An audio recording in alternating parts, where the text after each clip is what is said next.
A jurisprudência do STF sobre improbidade administrativa. Você precisa conhecer, você precisa saber qual foi o entendimento que prevaleceu até aqui quanto aos temas mais controvertidos da improbidade, da nova lei e mesmo da lei anterior, sobre a redação anterior, que também havia julgados afetados, temas controvertidos. Há muita novidade por conta, óbvio, da lei que reformou em 2021. Mas ainda havia muito tema controvertido na lei anterior. Então vamos comentar aqui basicamente dois julgados importantes. O tema 1199, que foi o primeiro tema julgado com repercussão geral pelo Supremo sobre as mudanças da nova lei de improbidade.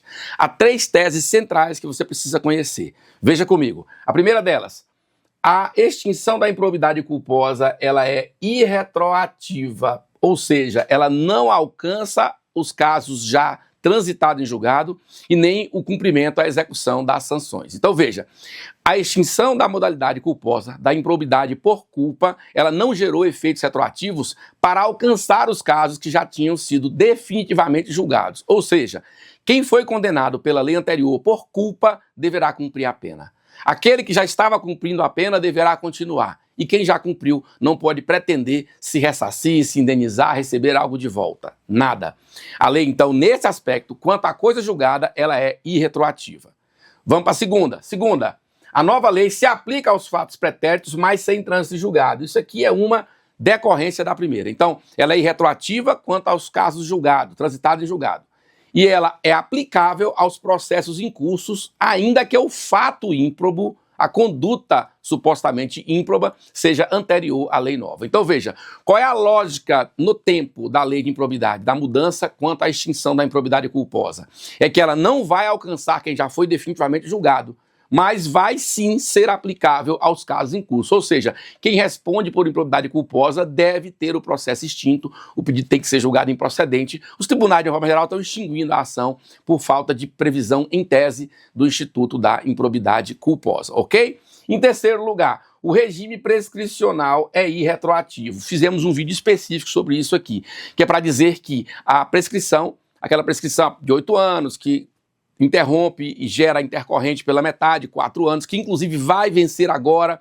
O Supremo decidiu o seguinte: eu não posso contar esse prazo pelo passado, a partir de um marco no passado. Tem que contar a partir da publicação da lei. E essa lei faz 4 anos agora, em outubro, e, portanto, está falando uma enormidade de casos, aí, um número grande de processos, que se não forem julgados, se não sofrerem o enfrentamento, efetivo julgamento pelo judiciário, vão incorrer em prescrição. Então esse basicamente é o primeiro dos temas. E vamos falar do segundo, que é bem mais antigo, foi afetado lá por 2011, 12, tem mais de 10 anos, tinha muito mais de 10 anos, e foi julgado agora, depois desse tema 1199, que foi justamente o tema 309 do ministro Dias Toffoli, de 2024. Esse tema decidiu basicamente que é inconstitucional a improbidade culposa lá na redação originária. Olha que coisa doida. Vamos lá. A lei nova extinguiu a improbidade culposa. A doutrina e professor, influencer digital aí, especialista em tudo, caiu de pau.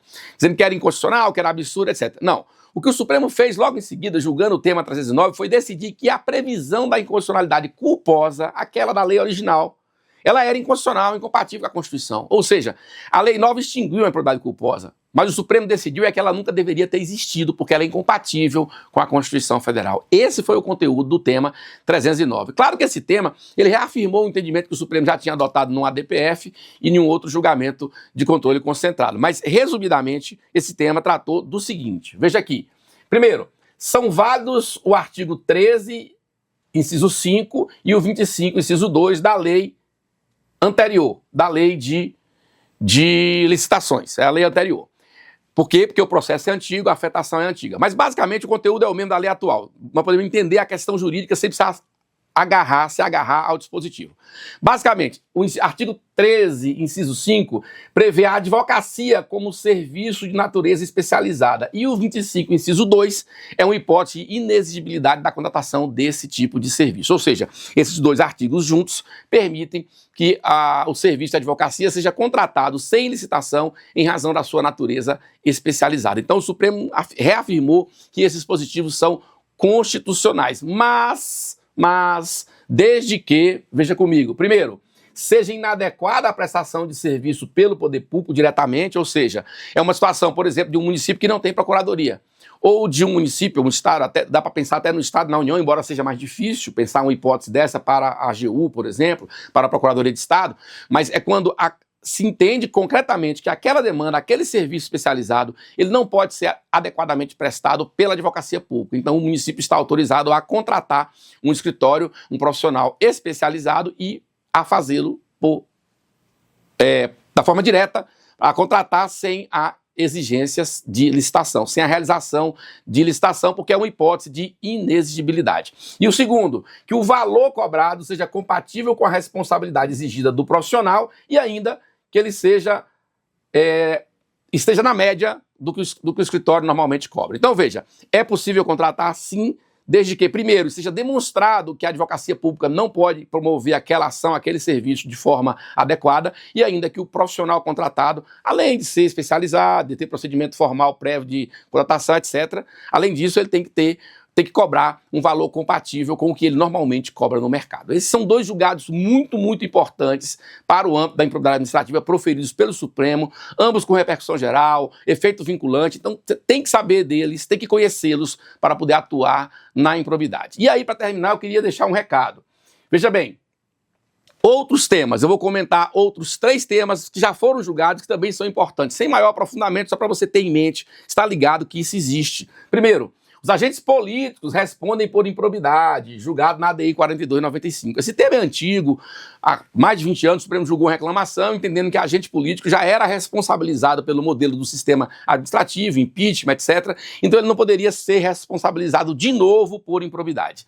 Esse entendimento caiu ao longo do tempo e agora o Supremo julgou com efeito vinculante, dizendo, olha, o regime de dupla responsabilização administrativa, ou seja, o controle político, e ainda o de improbidade, eles convivem harmonicamente no sistema constitucional. Então é possível a dupla responsabilização por improbidade e pelo sistema de punição, de sanção política, ok? Esse é o primeiro. Segundo, o servidor público é obrigado a informar o seu patrimônio, a entregar o seu imposto de renda por ocasião da posse. O Supremo julgou e validou essa regra que está na lei de improbidade. Então, não há problema nisso do ponto de vista constitucional. O servidor público é obrigado a entregar o seu imposto de renda para que o seu patrimônio seja facilmente acompanhado e que o procedimento da sua atuação e do seu enriquecimento lícito, o enriquecimento do servidor, o patrimônio do servidor possa ser acompanhado e aferida a sua licitude. Não há problema nisso. E o terceiro, a sanção por improbidade, ela deve acontecer, ela não depende da efetiva ocorrência de dano ao patrimônio público. Artigo 21, inciso 1.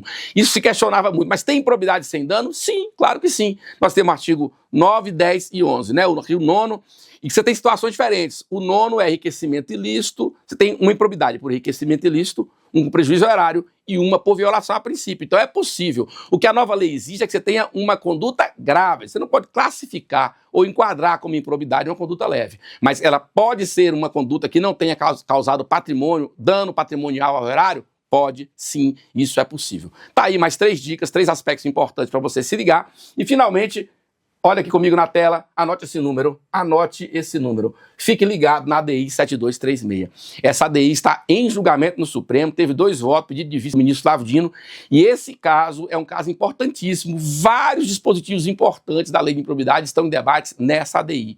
Então acompanhe esse julgamento, fica ligado, porque esse caso vai fechar esse ciclo de decisões do Supremo para a gente firmar uma compreensão mais precisa sobre a improbidade, ok? No mais é isso, pessoal. Esse é o nosso penúltimo vídeo. Curta, acompanhe, siga-nos nas redes sociais, comente, mande suas dúvidas, sugestões, críticas também. Mande o que você entender legal aí pelo YouTube, pelo meu site, meu e-mail, Instagram. Faça os seus comentários. Amanhã vamos postar o último vídeo da série, que é sobre o princípio, regra ou mito, eu não sei, o indúbio pro societate. Até a próxima.